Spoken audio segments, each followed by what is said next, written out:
வணக்கம் நண்பா. நிகழ்ச்சி மூலமாக உங்களை சந்திப்பதில் பெருமகிழ்ச்சியுடன் வாழ்க்கையில் வெற்றி பயனுக்கு பயணம் செய்து கொண்டிருக்கிறீர்கள். இந்த பயணங்கள் நிச்சயமாக வெற்றி பெற என் அன்பின் வாழ்த்துகள். நீங்கள் இப்பொழுது இருக்கிறத விட 1000 மடங்கு அதிகமாகும்படி நம்ம சேனைகள் கர்த்தர் தாமே அவர் சொல்லியபடியே உங்களை ஆசீர்வதித்து உயர்த்துவாராக.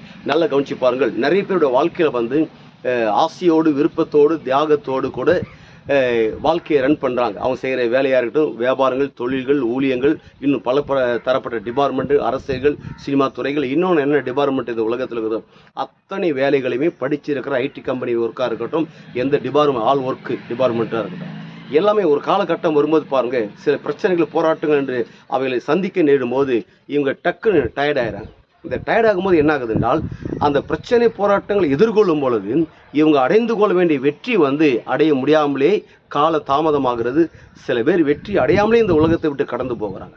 அப்படின்னா இந்த பிரச்சனை போராட்டம் வரும்பொழுது இதை நீங்கள் ஏற்றுக்கொள்ளும் போது, அங்கீகரிக்கும் போது, ஐயோ பிரச்சனை என்று அங்கீகரிக்கும் போது என்ன இருக்குதுனால், உங்களை அறியாமலே 3 காரியங்கள் உங்களுக்குள்ளேயே உண்டாகுது. ஒன்று என்ன என்றால் கவலை.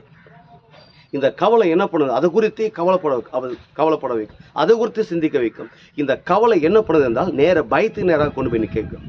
அதை குறித்து பயம், இதை குறித்து எதிர்த்தாலும் உங்களுக்கு பயமாக இருக்கும். இந்த பயத்துடைய முடிவு எங்கே கொண்டு போய் டிராவல் பண்ணுது என்றால் சந்தேகத்தை கொண்டு நிற்க வைக்கும். இது நடக்காது, இதெல்லாம் வராதுன்னு சொல்லிட்டு. அப்படின்றால் இந்த 3 தான் விசுவாசத்திற்கு எதிர்ப்பதமாக இருக்கிற அபிவிசுவாசம். ஆனால் நானும் சொல்லுகிறேன், நான் உங்களுக்கு சொல்லுகிறேன், நல்லா புரிந்து கொள்ளுங்கள். நம்முடைய விசுவாசமே உலகத்தை ஜெயிக்கிற ஜெயம். இதுவரைக்கும் நடத்தினவர், இதுவரைக்கும் காப்பாற்றினவர், இதுவரைக்கும் போஷித்தவர், இதுவரைக்கும் உதவி செய்ய, இனியும் உதவி செய்ய அவர் நல்லவர் வல்லவருமா இருக்கிறார். தைரியமாக எதிர்கொள்ளுங்க.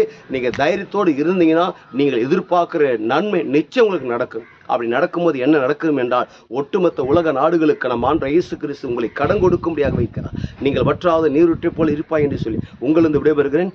உங்கள் நண்பன் ரவி பெரியபாளையம்.